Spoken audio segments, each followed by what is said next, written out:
Hello friends, welcome to GK study. तो after 4 days जो है वो न्यू वीडियो आ रही है।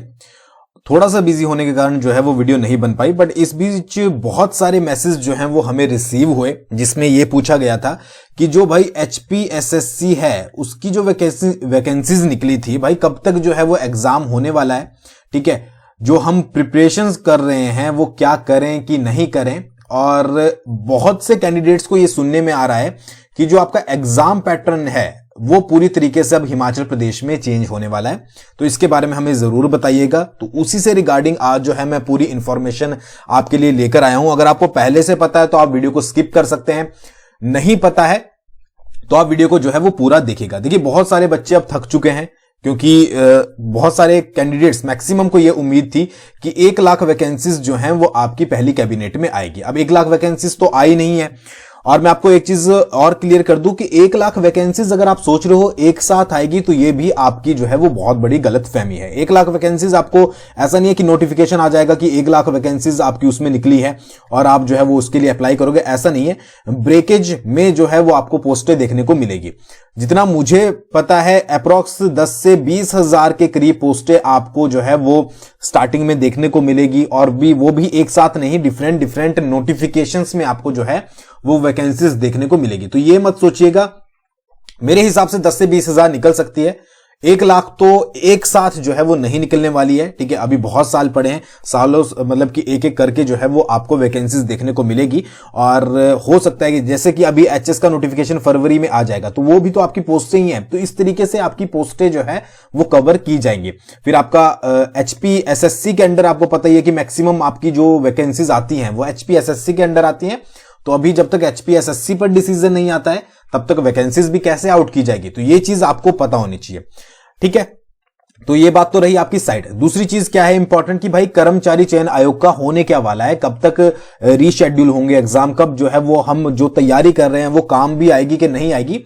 तो कर्मचारी चयन आयोग के भविष्य की रिपोर्ट जो है वो तैयार हो चुकी है, उसके ऊपर डिसीजन जो है वो ले लिया गया है। जो भी उस पर रिपोर्ट वगैरह आनी थी, क्या क्या जो है वो इन्वेस्टिगेशन की गई, वो सब कुछ यहां पर रेडी हो चुका है।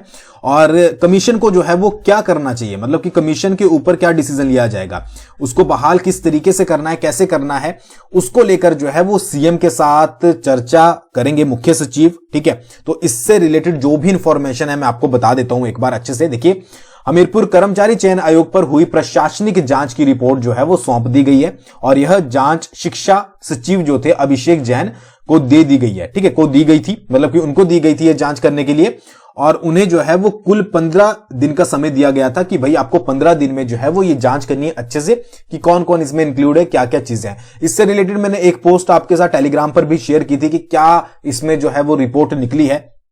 तो इस समय अवधि में 3 बिंदुओं पर हुई यह जांच पूरी हो गई है, और अब सिफारिशों के साथ मुख्य सचिव प्रबोध सक्सेना को जो है वो रिपोर्ट सौंपी गई है। तो इन्होंने रिपोर्ट किसको सौंपी है, मुख्य सचिव को सौंपी है। हालांकि मुख्य सचिव जो है वो दिल्ली गए हुए हैं और 19 जनवरी को वहां से लौटेंगे। उसके साथ साथ जो मुख्यमंत्री है सुखविंदर सिंह सुक्खू, आपको पता है भारत जोड़ो यात्रा हिमाचल प्रदेश में शुरू हो गई है, तो वो भी वहां पर बिजी है। तो 19 जनवरी को वो भी आपके शिमला आएंगे। ठीक है, तो यहां पर जो मुख्य सचिव है उनके द्वारा यह कहा गया है कि भाई जो जांच की रिपोर्ट थी वो आ चुकी है। अब उसका जो भी मतलब कि मैटर है उसमें जो भी वो आपका डिस्कस किया जाएगा मुख्यमंत्री के साथ। ठीक है, तो 20 जनवरी का यहां पर बोला गया है कि 20 जनवरी आपका यहां पर डिस्कस किया जाएगा मुख्यमंत्री के साथ कि क्या जो है वो यहां पर इसमें रिपोर्ट में बोला गया है, और उसके बाद जो है वो आगामी फैसला यहां पर लिया जाएगा। ठीक है, तो मुख्यमंत्री के साथ होने वाली इस बैठक में हमीरपुर कर्मचारी चयन आयोग का भविष्य के लिए जो है वो क्या करना है, इस पर फैसला लिया जाएगा। यानी कि जो आपका HPSSC है, देखिए HPSSC है, ये तो है नहीं कि आपका बंद हो जाएगा कंप्लीटली, स्टाफ वगैरह चेंज किया जाएगा, प्रोसेस आपका बदला जाएगा कि भाई अगर प्रोसेस उनको लगता है बदलना चाहिए तो ये सारी चीजें जो है वो की जाएगी। ठीक है, क्योंकि तभी फायदा है ना कि आपकी जो एग्जाम कंडक्ट होंगे, अगर आपका HPSSC पहले बहाल होगा, ठीक है, यानी कि वो वर्क करना शुरू करेगा, उसके बाद जो है वो एग्जाम होने आपके शुरू होंगे। तो सबसे पहले अगर बोला गया, आपको ये भी पता होगा कि 1 महीने का टाइम दिया गया है कि भाई कमेटी बनाई गई है और जो रोजगार वगैरह है उस पर डिसीजन लिया जाएगा। तो 10 से 20 हजार, मैं दोबारा से बोल रहा हूं, इतनी वैकेंसीज अगर निकल जाती है तो वेल एंड गुड है, ठीक है। कुछ कैंडिडेट्स को जो है वो जो तैयारी कर रहे हैं उनको बेनिफिट मिलेगा। अब जो नहीं कर रहे हैं उनको तो, उनके लिए तो चाहे 2 लाख निकाल लो, उनको कोई मतलब नहीं है। बट जो मेहनत कर रहे हैं, रियल में पढ़ रहे हैं, जिनकी अभी भी पढ़ाई चली हुई है, उनको जो है वो बेनिफिट कुछ ना कुछ जो है वो यहां पर मिल जाएगा। अब यहां पर बात आती है एग्जाम प्रक्रिया की।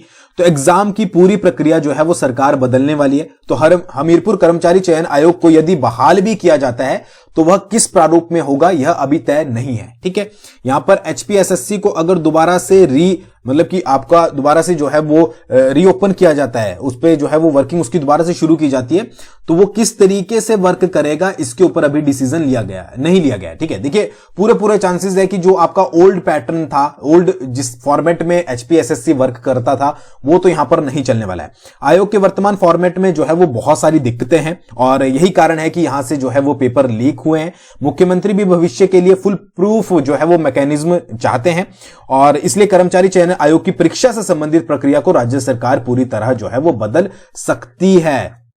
मतलब कि जो भी आपका एग्जाम पैटर्न है वो यहां पर टोटली चेंज हो सकता है। अभी आपको पता ही होगा थोड़े टाइम पहले डॉक्यूमेंटेशन हटाई गई थी, अब उस डॉक्यूमेंटेशन को हटा देंगे कि दोबारा से उसको जो है वो इंक्लूड किया जाएगा, दोबारा से उसको जो है वो शुरू किया जाएगा। ये सारी चीजें आपको जो है वो 20 जनवरी के बाद पता लगेगी, ठीक है। वैसे भी 60 डेज का टाइम दिया गया था पहले भी कि भाई 60 डेज में सब कुछ डिसीजन आपके ऊपर ले लिए जाएंगे कि जो एचपीएसएससी के साथ क्या होना है। और इसके लिए पहले ही भारत सरकार के स्टाफ सिलेक्शन कमीशन की प्रक्रिया को देखा गया है। अब देखिए इंडिया जो स्टाफ सिलेक्शन कमीशन है यानी कि एसएससी, अगर आप उसके एग्जाम पैटर्न को ध्यान से देखोगे तो उसमें टायर के फॉर्मेट में एग्जाम होते हैं, टायर 1, टायर 2, टायर 3। तो अगर तो उसका फॉलो किया जाता है तो फिर तो आपके एग्जाम 3 स्टेजेस में हो गए, ठीक है। बट 3 स्टेजेस अगर आप क्लर्क के लिए फॉलो कर रहे हो या फिर जेओआईटी के लिए फॉलो कर रहे हो तो आई थिंक वो बहुत ज्यादा हो जाएगी अगर आप सिर्फ 3 स्टेजेस में एग्जाम ही ले रहे हो। बट अगर आप 3 स्टेजेस में ये है कि डॉक्यूमेंटेशन भी है या फिर वो वाली चीजें भी है सारी, तो वो किस तरीके से इंक्लूड की जाएगी, मतलब कि पूरा ही स्टाफ सिलेक्शन कमीशन को फॉलो नहीं किया जाएगा, बट उनसे कुछ जो है वो सजेशन लिया गया है। और आईटी विभाग ने अपनी सिफारिशें भी जो है वो अलग से दी है। जो आईटी डिपार्टमेंट है उन्होंने भी अलग से अपनी जो है वो सिफारिशें दी गई है, भाई इस तरीके से जो है वो आप इंक्लूड कर सकते हो या इस तरीके से प्रेजेंट कर सकते हो जो भी एग्जाम का पैटर्न है। तो इस पर अभी जो है वो सरकार को फैसला लेना बाकी है। तो 3 स्टेजेस में तो बहुत रेयर चांसेस हैं कि आपके एग्जाम होंगे, क्योंकि बहुत सारे कैंडिडेट मुझसे पूछ रहे थे कि भाई 3 स्टेजेस में अब क्या पेपर होगे, कि भाई पहला भी आपको पेपर देना पड़ेगा, फिर दूसरे में भी पेपर, तीसरे में पेपर। तो ये वर्थ नहीं है कि आप क्लर्क और जेओआईटी के लिए जो है वो 3 स्टेजेस में पेपर दो, ठीक है।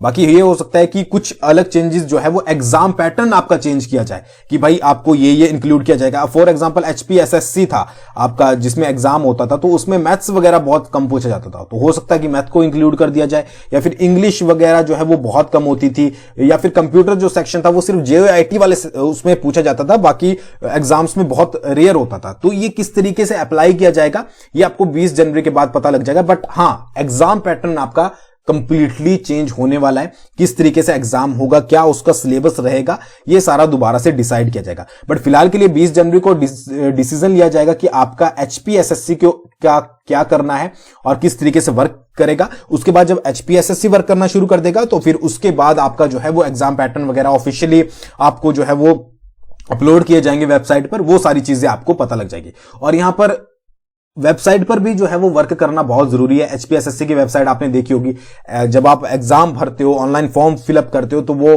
क्रैश हो जाती है, तो उसके ऊपर सिस्टमैटिक तरीके से भी वर्क होना चाहिए। तो ये पूरा प्रोसेस है जो कि चेंज होने वाला है और आपके भी डाउट क्लियर हो गए होंगे। बाकी जो भी अपडेट रहेगी 20 जनवरी या उसके बाद में जब भी हमें मिल जाएगी तो हम आपके साथ जो है वो जरूर शेयर कर देंगे। बाकी एक चीज याद रखिए, अब ये मत बोलिएगा कि हम पढ़ना भी बंद कर देता है शुरू। एचपीजी के मैं फिर से बोल देता हूं, मैंने बहुत वीडियो में बोला है, एचपीजी के है वो एचपीजी के ही रहेगी। अगर अब जो प्रेजेंट में गवर्नमेंट अगर वो चेंज भी करती है प्रोसेस, तो क्वेश्चन तो वो एचपीजीके से ही पूछेगी। जो सेक्शन होगा आपका, चाहे वो 20 पूछे, 30 पूछे, 40 पूछे या फिर 10 ही पूछे, ठीक है। उसी तरीके से इंडियन जीके, उसी तरीके से पॉलिटी और बाकी सारी चीजें। तो पढ़ाई मत स्टॉप कीजिएगा, पढ़ते रहिएगा, किसी पैटर्न को फॉलो करके मत पढ़िए। आप एचपीजीके तो उसको कंटिन्यू करिए, इंडियन जीके पढ़ रहे हो उसको कंटिन्यू करिए, आपको बहुत ज्यादा बेनिफिट मिलेगा। आप जो भी स्टूडेंट्स जब एग्जाम आएगा तब जो पढ़ना शुरू करेंगे, आप उनसे जो है वो 100 कदम आगे होंगे, बहुत आगे होंगे और आपकी सिलेक्शन के चांसेस बहुत ज्यादा होंगे, ठीक है। बाकी टाइपिंग वगैरह भी अपने साथ साथ रखिएगा, ठीक है। हो सकता है कि टाइपिंग वगैरह में भी चेंजेस किए जाएं, तो ये सारी चीजें जब आपको पता ही है कि चेंज होने वाली है तो उसी तरीके से जो है वो आपको करनी है, ठीक है।